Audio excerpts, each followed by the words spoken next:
Okay.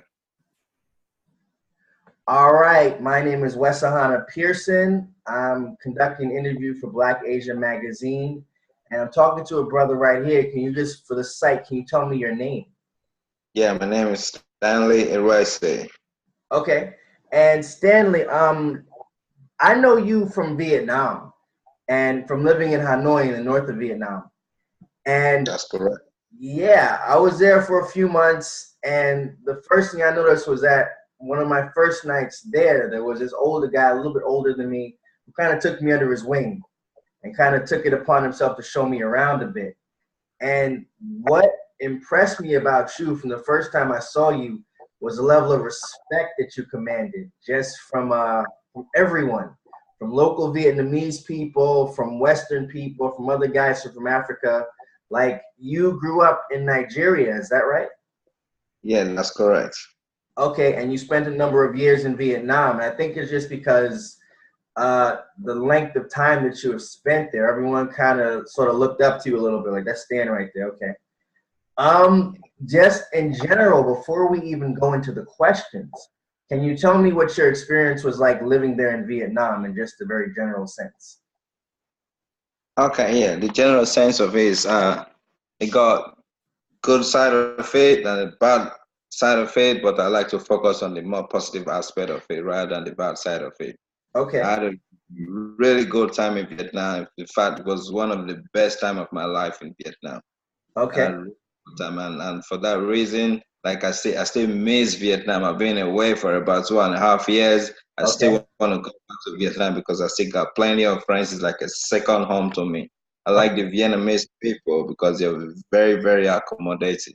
Ah, I Very, see.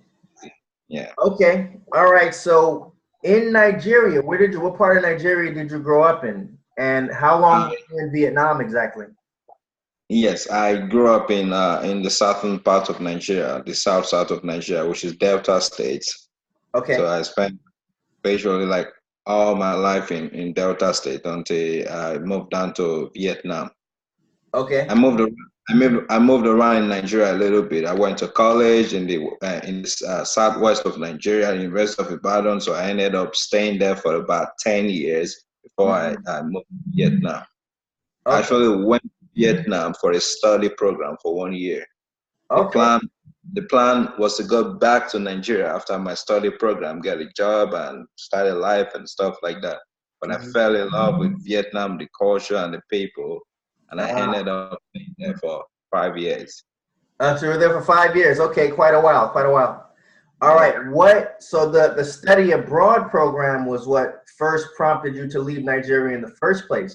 Was it Yep. only that? Was there any other reasons or factors that made you want to go abroad? Yep. That was the only reason. Okay. All right. Yeah.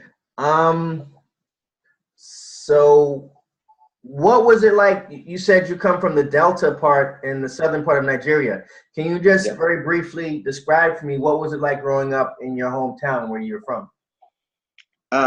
Growing up like in Delta State is one of the oil producing states in Nigeria, which is Okay. supposed to be like the richest region in Nigeria. But you Mhm. know how it is in Africa, bad leadership and all that, the money don't go around.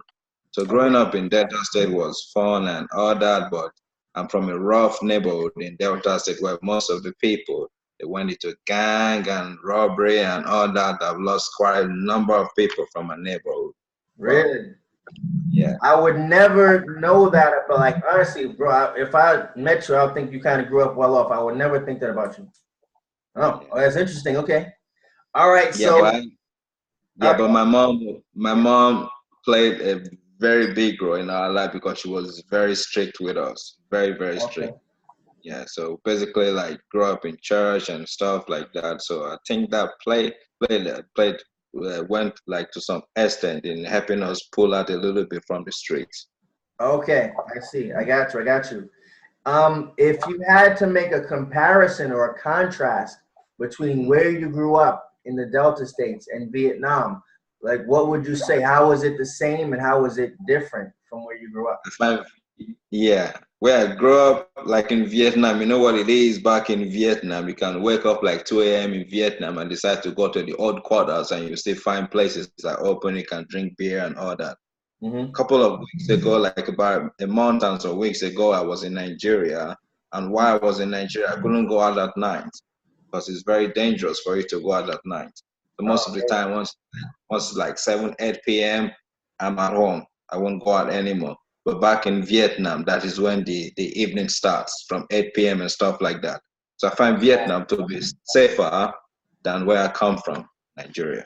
Okay. Is there anything that's similar but compared to Nigeria?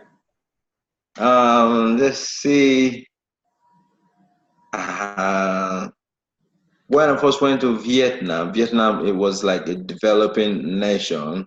They Mm-hmm. were like a little bit like similarity like that, like the way the people in Vietnam think and all that were like family oriented, like Mm-hmm. family oriented way in Vietnam and Nigeria. I think that's like similar. We're a little bit similar about that way. Culture. Okay. Yeah. Okay. All right. Now, next question. How did you actually feel as a black person living and working in Vietnam? Maybe not just bad things, good things in general. How Yeah. was it there? Yeah, that aspect of it is what I really didn't like about Vietnam. They're so particular about the color of the skin when it comes to a job, which Okay. you know, like the expat community, the job in the expat community is like teaching English. Mm-hmm. I find the Vietnamese That's the people, foreign people who are living there in Vietnam. yeah, Nigeria is a Commonwealth country, which is an English-speaking country. Mm-hmm. But when you show up for interview and introduce yourself, you're from Nigeria and all that, they will choose a white man from Russia, which English is not their first language. They will choose them over you because you are black. So Okay. that's what Yeah. that I didn't really like about Vietnam. So I noticed that also the job discrimination.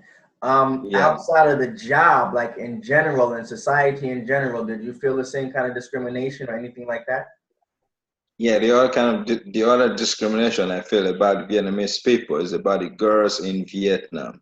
They Yeah, it's prefer easier. Honestly, it's easier for white guys to get laid than it is for black guys. Um, right. You know what it is. to have a girlfriend, let's say, just to say it in a more positive way, to have a girlfriend. Um, Yeah, what I notice is that the girls in general, they gravitate more towards white guys just on the dating. yeah, The girls who date black guys tend to be the ones who've been abroad, who are more like, they've been exposed to more things. yeah, a little bit. Yeah, They're not concerned about color or something like that. They're looking for a good right, man. right. Yeah, Okay, all right. Um, when you were in Vietnam, like from what I saw, there were hardly any black people in Hanoi. Like there were a few black guys there. We pretty much yeah, all knew each other. So yeah, from what you saw, because you were there a lot longer than I was, um, yeah. what kinds of things did you see black people doing, like businesses or going to school?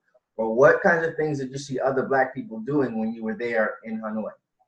Yeah. During my time in Hanoi, like I was when we went, I went to Vietnam in 2010. There are 20 of us that went for the training program. And when Okay. we got there, I don't know if you know Jose, the guys from Mozambique. Yeah, yes, I remember those guys. Yeah, yeah. Yeah, Jose and the rest of their crew, they've been there for study program too for like a couple of months before we arrived. It Hmm. was after we arrived that there were so many other black people started coming for studies and stuff like that. But the majority of the people, they come for a study program, study abroad program. Okay. Yeah, majority of the people, not so many business people. It was like later on that there are some of the business people, like some of the Nigerian business people started moving down from Saigon. Okay, move up to the north. Saigon's in the south. Okay. Yeah, and I've had a chance to visit Saigon. There are a lot more black people in Saigon. I noticed that. Yeah, yeah. Okay. Just on a positive note, tell me one thing that you really loved or really enjoyed. You said the culture, and they were very warm and family-oriented people and very accommodating. Is there anything else you can tell me about the society in general that you really like or really miss? I love the food. Ah, okay, yeah. Yeah, The food yeah. for me, Vietnamese food. I thought the food could be either very heavy or very light because I Yeah, remember they had a dish called lao nung. And I that's the other mean, thing about Vietnamese. That also you told me that Vietnamese language is very hard to pronounce. But yes. Lao Nung was like pork that was deep fried in butter. It was like and you have your own personal like fry pan right there. So they had Okay. that, which was very heavy and oily. Yeah, Or just like a hot pot, right? they had the pho, the Yeah, soup, the noodle pho. soup. Yeah, the bone chow. My Yeah. favorite was the bone chow. Yeah, I Okay. love that bone chow. I had bone chow for lunch for one time, about like 3 months, every day for lunch. Yeah. I Yeah, don't think I would have been able to do that. The bun chai it was okay. I think yeah, some of it grew on me after a while. yeah, yeah. All right. So tell me, since you said you've left Vietnam, it's been about 2 years. About 2 years and some months.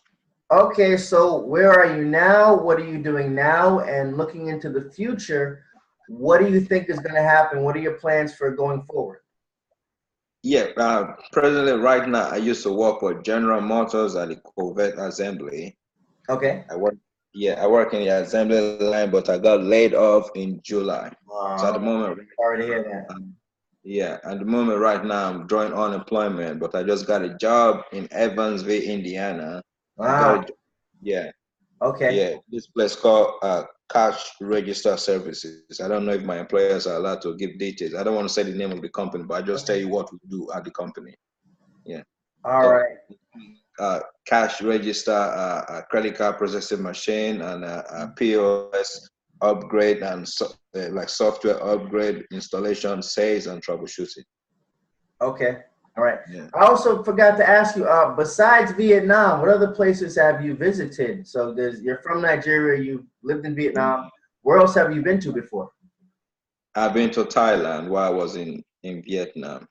Okay, you visited Thailand. How was Thailand? Yeah, Thailand is good. I love that. You know, like all Southeast Asia, they have like similar culture. So yeah, Okay. it's about the same with Vietnam. Yeah.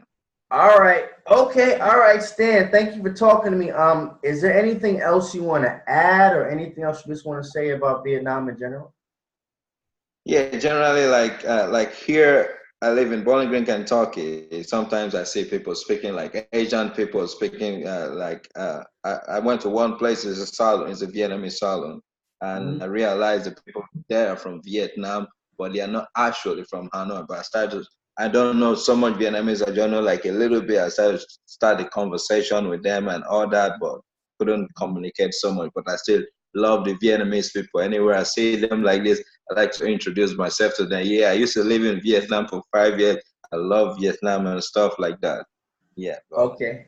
All Yeah, right. It's plug for Vietnam. Okay, yeah. Stan. Thank you for so much for talking to me and sharing your insights with me. So let me cut right now.